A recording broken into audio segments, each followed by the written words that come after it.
Hello everyone, welcome back to Priyanka net classes. So basically आज के इस लेक्चर में हम लोग पेपर 2 कॉमर्स की 1000 पीवाईक्यू सीरीज को कंटिन्यू करने वाले हैं। इस सीरीज में मैं आपके साथ जो प्रीवियस ईयर क्वेश्चन डिस्कस कर रही हूँ वो 2020 से लेके 2023 तक के हैं, यानी सारे लेटेस्ट 1000 पीवाईक्यूज मैं आपके साथ डिस्कस कर रही हूँ। ठीक है, ये इसका पार्ट नंबर 49 है। चलिए स्टार्ट करते हैं। आज का हमारा पहला क्वेश्चन और एक्चुअल में हमारा 241 क्वेश्चन। अब आप में से कोई पूछ सकता है कि मैम 1 to 240 क्वेश्चन कहाँ पे गए? तो वो पार्ट नंबर 1 to 48 में है। अगर आपने इन पार्ट्स को मिस किया है तो 1000 पीवाईक्यूज की प्लेलिस्ट का लिंक डिस्क्रिप्शन में गिवन है, जाइए वहां से जाके बाकी पार्ट्स को कवर अप कीजिए, बिकॉज हर एक लेक्चर हर एक क्वेश्चन इंपॉर्टेंट होता है। ठीक है, मैंने हर एक लेक्चर में हर एक क्वेश्चन को डिटेल में डिस्कस किया है ताकि आपकी एक बेटर अंडरस्टैंडिंग, एक क्लैरिटी आ सके। ठीक है, चलिए स्टार्ट करते हैं। आज का हमारा पहला question 241 question, which of the following statements are true regarding the objectives of right to information act, जो आरटीआई एक्ट है आपका। ठीक है, 2005 में है शायद आरटीआई एक्ट, है ना। इसका क्या ऑब्जेक्टिव्स है इनमें से? to operationalize a fundamental right to information। सीधी बात है, ये तो होगा ही होगा कि आपको बेसिक राइट है इंफॉर्मेशन का, फंडामेंटल राइट है आपका, बेसिक राइट है, यानी ये तो होगा ही होगा। ठीक है, यानी ए आएगा ही आएगा। तो ये वाला ऑप्शन कट गया कि ए वाले ऑप्शन में ए था ही नहीं कहीं। इन सब में बी भी है ही, देखोगे अगर आप, यानी ये भी बी भी बिना पढ़े ही बोल सकते हो आएगा ही आएगा, है ना। To set up system and mechanism that facilitate people easy access to information, लोगों के पास इजीली इंफॉर्मेशन का एक्सेस हो, लोगों तक इंफॉर्मेशन इजीली पहुंच सके, ये भी होगा।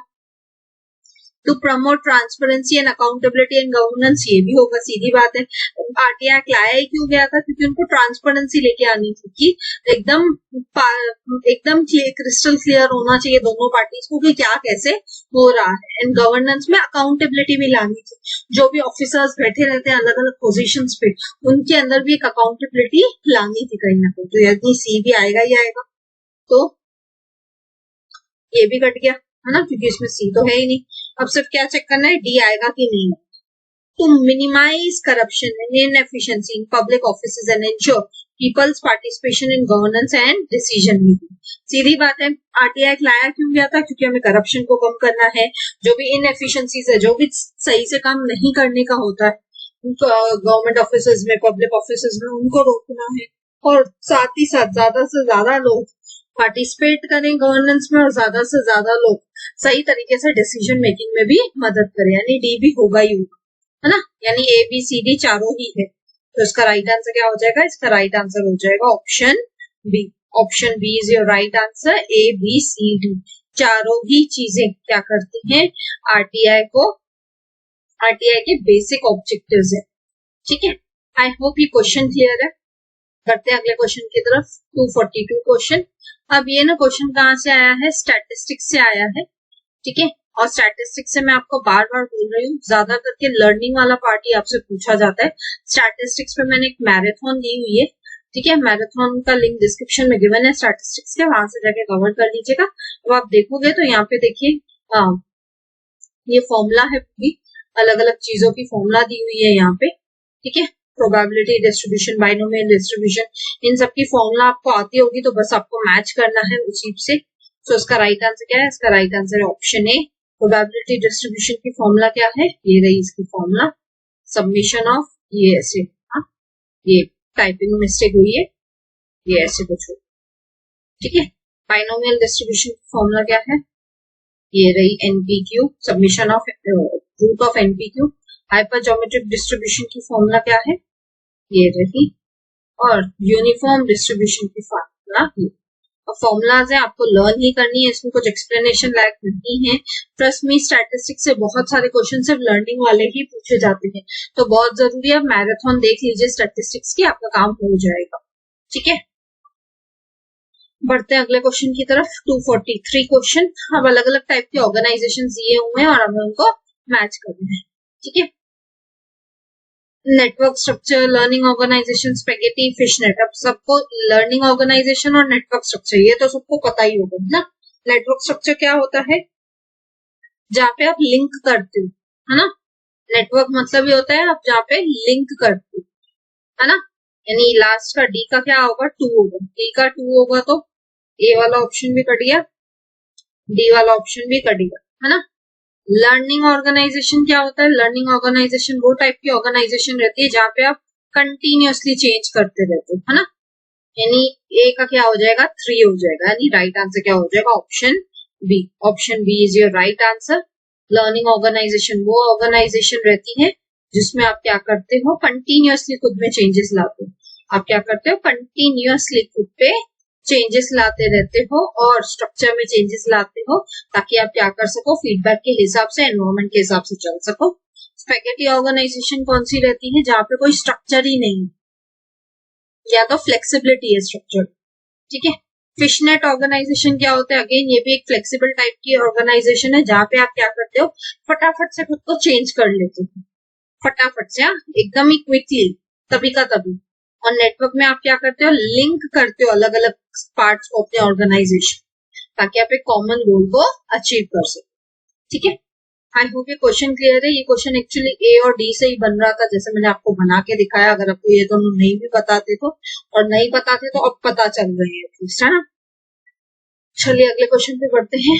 244 question, arrange the following procedure for the grant of patent in proper sequence. अब हमें प्रोसीजर पूछा है किसका, ग्रांट ऑफ पेटेंट का। पेटेंट कैसे मिलता है, the first inventor of the work, the true and the first owner shall apply। इसका राइट आंसर क्या है, इसका राइट आंसर है option B is your right answer. सबसे पहले क्या होगा, सबसे पहले जो फर्स्ट इन्वेंटर है जो क्लेम करता है कि ये काम ट्रू है, फर्स्ट ओनर है अपने और ऑफिस लीगल रिप्रेजेंटेटिव, फिर for each invention to be made applicable for a patent, फिर क्या होगा, वो एक फॉर्म फिल करेगा और लास्ट में वो स्पेसिफिकेशन बताएगा और फी पे करेगा विद इन 12 मंथ्स, ठीक है। तो ये इसका प्रोसीजर है। अभी आपको लर्न करने वाली चीजें, इसमें कुछ लॉजिक नहीं है। हाँ, इसकी मैं एक टिप दे सकती हूँ कि फर्स्ट और लास्ट सेट करो। क्या सेट करने की कोशिश करो, फर्स्ट और लास्ट। जैसे मैंने क्या कर लिया था, फर्स्ट सेट कर लिया था कि फर्स्ट इन्वेंटर होगा पहले जो क्लेम करेगा कि हाँ ये मेरा काम है, तो मैंने सी सेट कर लिया था पहले और इसी से ही मेरा आंसर आ गया, है ना। तो हमेशा टिप यही है कि फर्स्ट और लास्ट को सेट करने की कोशिश करो, आंसर उसी से बन जाएगा, ठीक है। पढ़ते हैं आज के हमारे लास्ट क्वेश्चन की तरफ। 245th question, identify the necessary conditions for price discrimination. Price discrimination क्या होता है, अलग अलग कस्टमर्स से अलग अलग प्राइस चार्ज करना फॉर द सेम गुड्स, उसे हम कहते हैं प्राइस डिस्क्रिमिनेशन। इसको आपको डिटेल में समझना है, प्राइस डिस्क्रिमिनेशन की कंडीशंस भी, और साथ ही साथ प्राइस डिस्क्रिमिनेशन 3 तरीके से होती है, 3 डिग्रीज होती है प्राइस डिस्क्रिमिनेशन की। ये मैंने आपको कराया है अगर आपको याद हो तो, इकोनॉमिक्स का लेक्चर नंबर 30 है, ठीक है। वहां पे मैंने ये तीनों कंडीशंस भी कराई हैं, 3 डिग्रीज भी कराई है और नेसेसरी कंडीशंस भी कराई है ना। जिन लोगों ने मुझे अच्छे से फॉलो किया उनको पता है कि मैंने इकोनॉमिक्स पूरा 30 लेक्चर्स में कराया है काफी कुछ क्वेश्चन, है ना। तो अगर आपने वो लेक्चर देखा है तो आपको इसका आंसर तो आता ही होगा, नहीं देखा है तो अभी जाके जरूर से देख लीजिए। There should be imperfect competition in markets, markets must be separable. अब सीधी बात है, इम्परफेक्ट कंपटीशन होना चाहिए, markets must be separable, differentiated products and interdependence between firms, elasticity of demand must be different in different products. ये तो होगा ही होगा, डी तो आएगा ही आएगा, यानी ये कट गया, ठीक है। Differentiated product, markets must be separable, ये भी आएगा ही आएगा, यानी बी भी होगा ही होगा, यानी इसका राइट आंसर क्या बन जाएगा, इसका राइट आंसर हो जाएगा option D is your right answer. अगर प्राइस डिस्क्रिमिनेशन करनी है तो इम्परफेक्ट कंपटीशन होना चाहिए, मार्केट सेपरेबल होने चाहिए और इलास्टिसिटी ऑफ डिमांड होनी चाहिए अलग अलग मार्केट्स में, ठीक है। इलास्टिसिटी ऑफ डिमांड पे भी एक लेक्चर है पूरा का पूरा, उसको भी देख सकते हैं, इकोनॉमिक्स की प्लेलिस्ट का लिंक डिस्क्रिप्शन में गिवन, ठीक है। प्राइस डिस्क्रिमिनेशन वाला लेक्चर देखा तो मैंने वहाँ पे ये सारे कंडीशन डिस्कस किए थे कि इम्परफेक्ट कंपटीशन होना चाहिए, अलग अलग मार्केट्स होने चाहिए, अलग अलग मार्केट्स में अलग अलग टाइप की इलास्टिसिटी होनी चाहिए, है ना। तो उसके वजह से क्या होता है, आप अपने कस्टमर से सेम गुड्स के लिए अलग अलग प्राइस चार्ज कर पाते हो, यानी उनके साथ प्राइस डिस्क्रिमिनेशन कर पाते हो, ठीक है। So thank you, see you all in the next lecture. अगर आपको लेक्चर अच्छा लगा सो प्लीज लाइक कीजिए, कमेंट करके मुझे जरूर बताइए, ज्यादा से ज्यादा लोगों के साथ शेयर कीजिए, बिकॉज ज्ञान बांटने से ही बढ़ता है। एंड सब्सक्राइब कीजिए अगर आप न्यू है। मिलते हैं नेक्स्ट वीडियो में। Till then bye bye, take care.